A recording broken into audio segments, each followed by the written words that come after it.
Everyone passed me over like background noise while my sister got compliments on her life. I let it go, until at my grandma's birthday she asked where I lived now. I said, just a little penthouse overlooking Central Park. My sister spit her champagne. My mom looked like she saw a ghost. My uncle just whistled and said, well, well, well. For most of my life I was the one you forgot to mention. Not out of spite maybe, but definitely out of indifference. At every family dinner, every birthday party, every get-together, the spotlight naturally landed on my sister Brooke. She was the golden girl. Everyone's favorite. Star cheerleader in high school, straight-A student, married young to a guy who owned a boat, and posted well-lit Instagram pictures of their matching golden retrievers. My mom would go on about her for hours like a broken record that only played one track. Me, I was just Emma. Quiet, awkward Emma who moved out early and didn't come home much. I was the one setting up Wi-Fi routers at Thanksgiving while my sister unwrapped gift bags filled with perfume and cashmere scarves. My uncle once asked if I was still doing computer stuff. My aunt forgot my birthday 2 years in a row. But I didn't complain. I didn't need their attention. Or so I told myself. After college I took a job in IT support. It was entry-level, thankless and draining. But I kept pushing. I spent nights teaching myself coding languages, building apps, freelancing on the side. My apartment was tiny but my screens were big. When most people were winding down I was gearing up, grinding through bug fixes and late-night sprints with overseas teams. It wasn't glamorous and I sure as hell didn't post about it. Nobody in my family knew what I did. They never asked.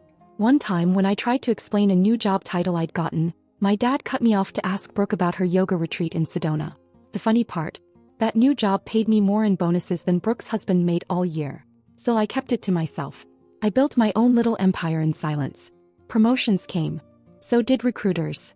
I moved from support to systems architecture, then product management, then head of a whole division at a cybersecurity firm. I relocated to New York alone and leased a penthouse I never mentioned to anyone. I traveled to Singapore for work, London for conferences. I bought a Tesla, paid it off in cash and let my family believe I still lived in a studio in Queens.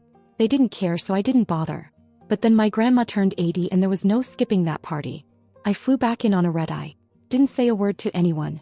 Just showed up at the country club in a black dress and heels I usually reserved for boardrooms. My mom blinked twice when she saw me like she didn't recognize me at first. My sister hugged me like she was checking for signs of plastic surgery. We were sipping champagne when my grandma, who's always been sharp as a knife, turned to me and asked where I lived now. I hadn't even opened my mouth yet when my mom interjected with some guess about Brooklyn or Hoboken. I smiled and said just a little penthouse overlooking Central Park. The table went dead silent. Brooke actually spit her champagne onto her plate. My mom's face drained completely.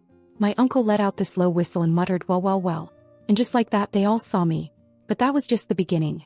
After that night at the country club I stopped being invisible. The woman who once asked me to refill the water pitcher mid-dinner now hung on to every word I said. My uncle, who used to pat me on the head like a golden retriever, suddenly wanted to talk investments. And my mom, who once told a neighbor I worked with computers or something, started introducing me as her daughter who runs cybersecurity for global finance companies.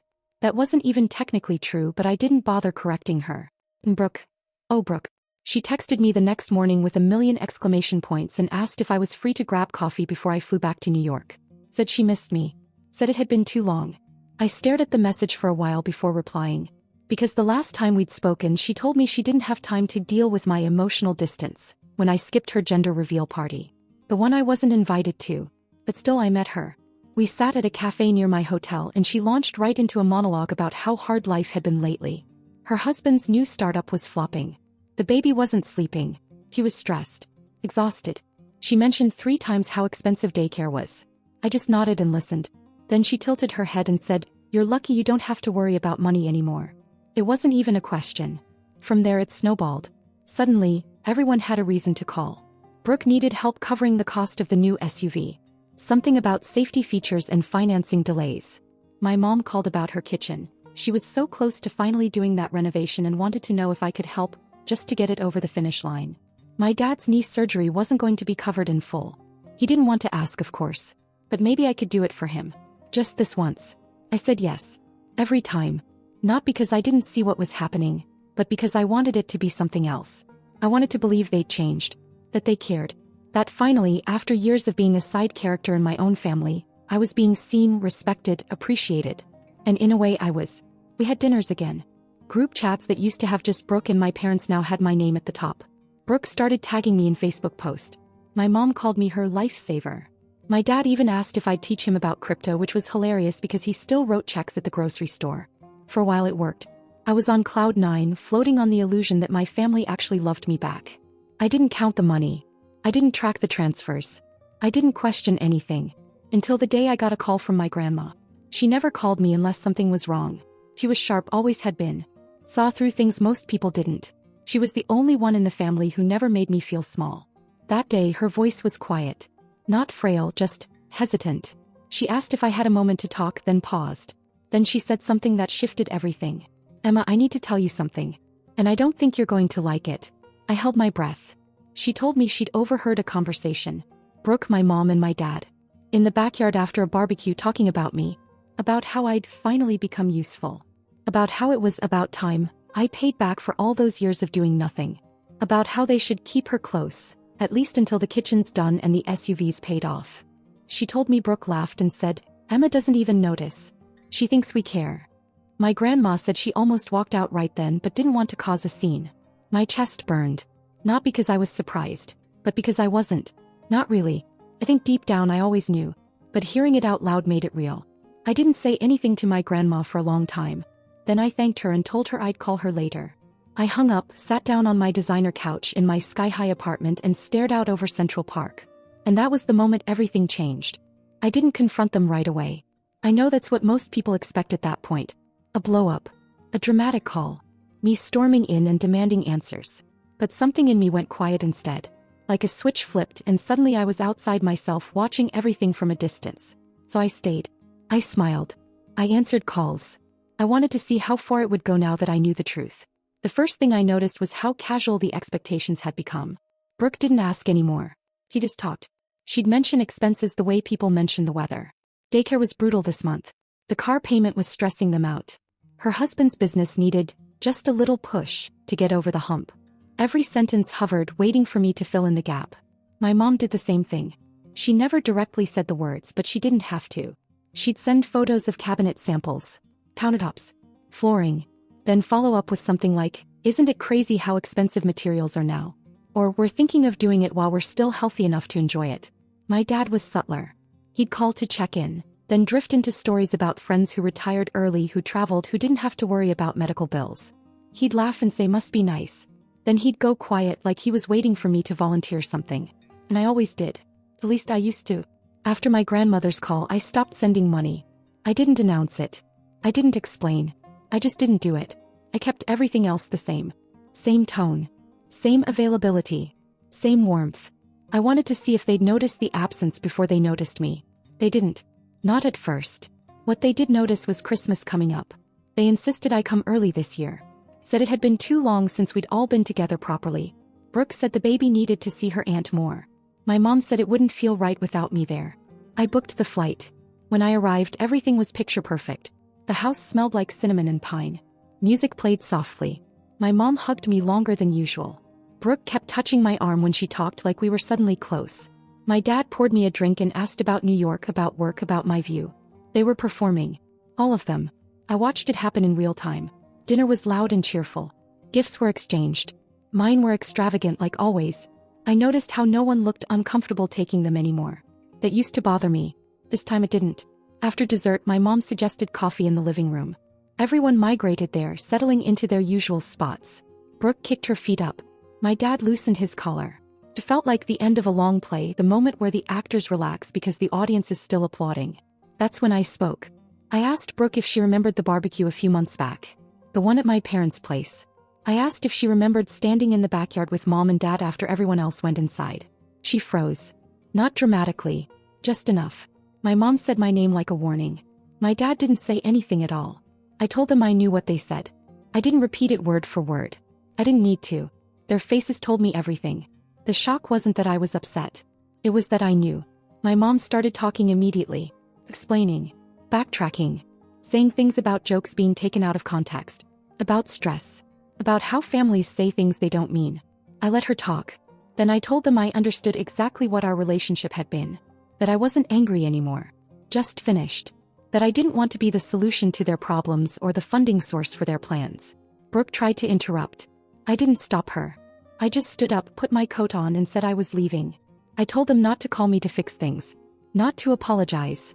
Not to explain. I said I'd already made my decision. As I opened the door, I heard my mom say my name again. Softer this time. I didn't turn around. Outside, the air was cold and sharp.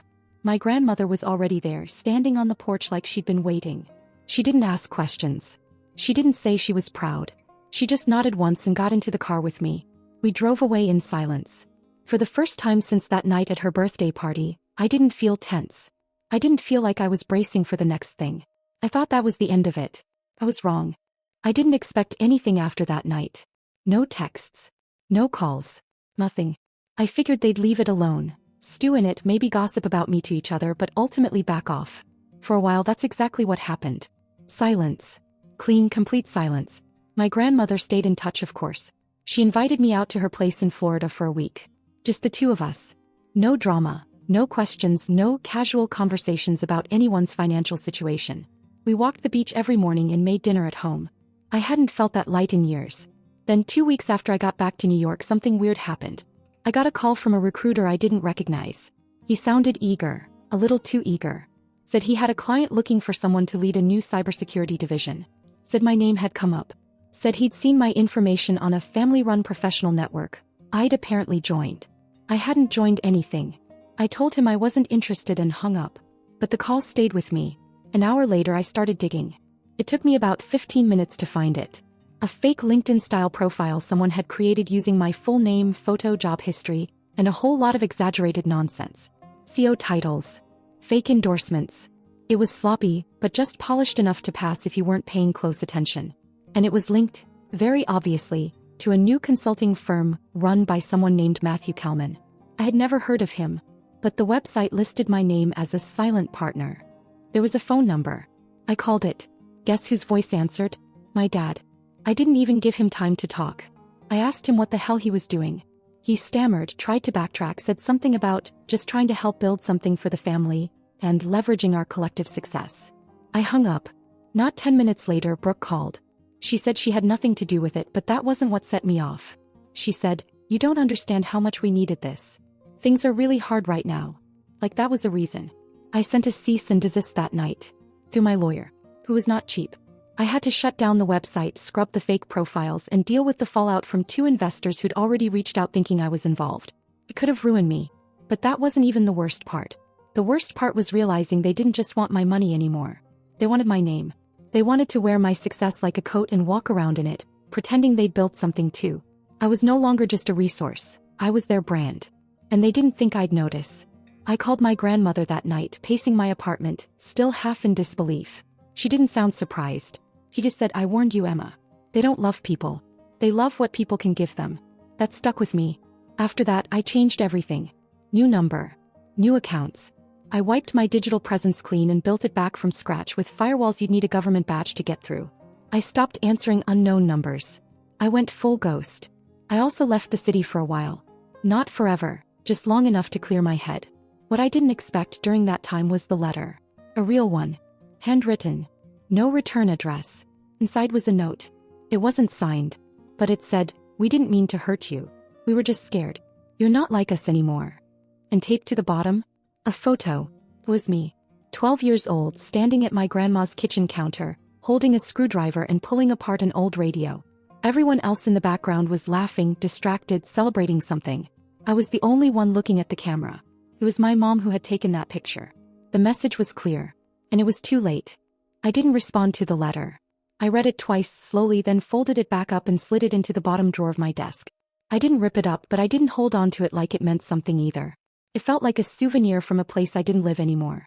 One last, desperate attempt to repackage guilt as sentiment. They weren't sorry for what they did. They were sorry I walked away before they were finished. After that, I waited a week. Not to cool off, I wasn't angry anymore, but to be sure. To make sure I wasn't reacting emotionally. That this wasn't some dramatic detour in our relationship, but the final turn. And then I wrote the message. It was short. Cold probably. I didn't dress it up or try to soften the truth. I told them I knew everything. The fake consulting firm, the investors, the digital profile using my credentials without my permission. I told them I knew about the backyard conversation, the jokes, the manipulation. I said I had been generous with them for years. But I now saw that generosity wasn't valued. It was weaponized. I told them I was cutting contact permanently. Not just the money. Not just the visits. All of it. I said they were not to reach out again. Not for help, not for closure, not for family events, not even if someone died. I told them that if they crossed that line, I'd pursue legal action and I wouldn't hesitate. I didn't sign it, Love, Emma. Just my name. I hit send. And then, silence. No reply. No phone calls. No hysterical voicemails. Not even some attempt to gaslight me into thinking I was being too harsh. Just a vacuum. It should have hurt. Honestly, I expected it to. But it didn't. I felt something else instead, like I just stepped out of a room that had been filled with invisible smoke for years. And then something unexpected happened. They started telling people they'd cut me off. Word got back to me through mutuals. Second cousins, high school acquaintances, one of my mom's old co-workers. They were saying I'd changed. That I'd gotten arrogant, distant, too obsessed with money and success. One version of the story had me demanding respect like I was better than everyone else. Another had me storming out of Christmas because no one clapped hard enough when I walked in. They rewrote everything. Bent reality until they looked like the victims of a selfish daughter who forgot where she came from. But I didn't defend myself. Let them talk. People who want to believe the worst about you don't need much of a push. Besides, I didn't need to prove anything to anyone anymore. Instead, I got busy living a different kind of life. I sold the penthouse, not because I couldn't afford it but because I didn't want to be defined by it. I bought an old brownstone in Brooklyn and gutted it from the inside out. A full renovation. Every screw, every tile, every paint stroke. Mine. Something solid. Something I built not for show but for myself. I started mentoring younger women in tech. Not with press releases or panels but one-on-one. I'd invite them to coffee, walk them through resumes, teach them how to negotiate raises and walk away from offers that didn't value them. I told them the truth, not just the pretty parts. I invested in 2 small startups led by women. Both are thriving now. I started taking weekends off. I stopped checking emails at midnight. I went to therapy. I learned to cook more than takeout pasta. I adopted a rescue dog with one ear and a bad attitude. I named him Ghost because that's what I'd become to my family. And then months later, on a bright Saturday morning, my grandmother showed up. She'd taken the train in, refused to let me pay for a car. Said she wanted to see the neighborhood on her own 2 feet. When she walked into the brownstone, she looked around slowly, the hardwood floors, the exposed brick, the shelves lined with books I actually read, and said without smiling, "This feels like you." We sat on the porch with coffee while Ghost barked at pigeons. I asked her quietly if she was disappointed in me. For cutting them off. For not trying to fix it. She didn't even blink. She said, "Emma, you gave them more chances than they deserved. That's not failure. That's grace." And for the first time in my life, I believed it. It's been over a year since I cut them off. No calls. No texts. No unexpected messages. Not even one of those vague Facebook friend requests from a second cousin acting as a spy. Just silence. Pure and complete. It used to scare me, that kind of silence. I used to mistake it for abandonment. I thought silence meant something was wrong. But now I know better. Sometimes silence is the sound of healing. Of space clearing out. Of something unhealthy finally being removed. I still live in the brownstone. It's home now. Every floorboard, every wall, every chip tile I didn't replace. It all reminds me that I built this life. I wasn't given it. It wasn't inherited or passed down, or wrapped in ribbons by people who clapped when it was convenient. I earned it. Quietly. On my own. Work is steady. I'm still leading my team, still building systems most people will never see but rely on every day. I say no to more things now. I used to say yes out of fear. Fear of missing out, fear of being forgotten, fear of not being enough. That's gone. Now I choose what deserves me. The mentorships have grown. I started with 2 girls. Now I'm helping 10. We meet in person over coffee or just on Zoom when they're stuck at jobs that drain them. I tell them what I wish someone had told me when I was 22. You don't need to be liked to be valuable. You just need to be respected, and that starts with how you treat yourself. Ghost is still his cranky, one-eared self. He hates everyone who gets too close to the house, which I've learned to appreciate. There's a certain peace in knowing someone, even a dog, is always guarding the door. My grandmother visits often. She brings little things. A box of tea. A story from her past she's never told before. Sometimes she asks me if I ever think about going back. Not in a judgmental way, just curiosity. Wondering if I miss them. I don't lie. I tell her I miss the idea of them. The version I used to carry in my head when I was a kid. A mom who protected me. A dad who was proud of me. A sister who didn't see me as competition or an ATM. That version never really existed. But I mourned her for a long time anyway. He gets it. He always does. One afternoon a few months ago I walked past my old photo box. I opened it and saw the same picture that was sent in the letter. Me at 12 working on that broken radio while the rest of the family laughed in the background. I stared at it for a long time. That version of me, she didn't care about being noticed. She just wanted to build something, fix something, understand how things worked. She was never broken. She was just buried under people who were too self-involved to see her. I've thought about burning the photo, about getting rid of the letter, about purging everything that still ties me to them. But I haven't. Not because I want to hold on, but because I want to remember. Not everything painful needs to be erased. Some things are meant to stay as evidence of how far you've come, of how hard it was, and of why you'll never go back. The update. I wasn't expecting anything from them. I meant it when I said I was done. I'd moved on, built a different kind of life, and made peace with the fact that some people never change. But then last week something strange happened. It started with a voicemail from a number I didn't recognize. A soft, almost nervous voice. It was my cousin Megan. We hadn't spoken in nearly a decade. I almost didn't listen to the message. But something told me to. She said she didn't want anything. No money. No favors. She just wanted me to know that things back home were different. She told me my dad had quit the fake business months ago. That it never got off the ground. That after I cut ties, it triggered something in all of them. A sort of reckoning. According to her, my mom had started volunteering at a local shelter. My dad was back at his old job, not chasing some imaginary windfall. Brooke had apparently stopped posting her picture-perfect life and quietly went back to school. Community college. Psychology. Megan said no one really talks about me out loud, but it's clear I left a mark. She said they miss me. That my mom cries sometimes when my name comes up. Not in a guilt trip kind of way, but real, private regret. That part caught me off guard. She said my grandmother had something to do with it.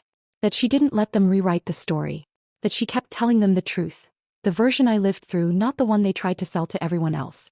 I haven't reached out. I don't know if I will. Some changes aren't invitations. They're just proof that growth is possible even in people you swore would never evolve. And that's enough for now.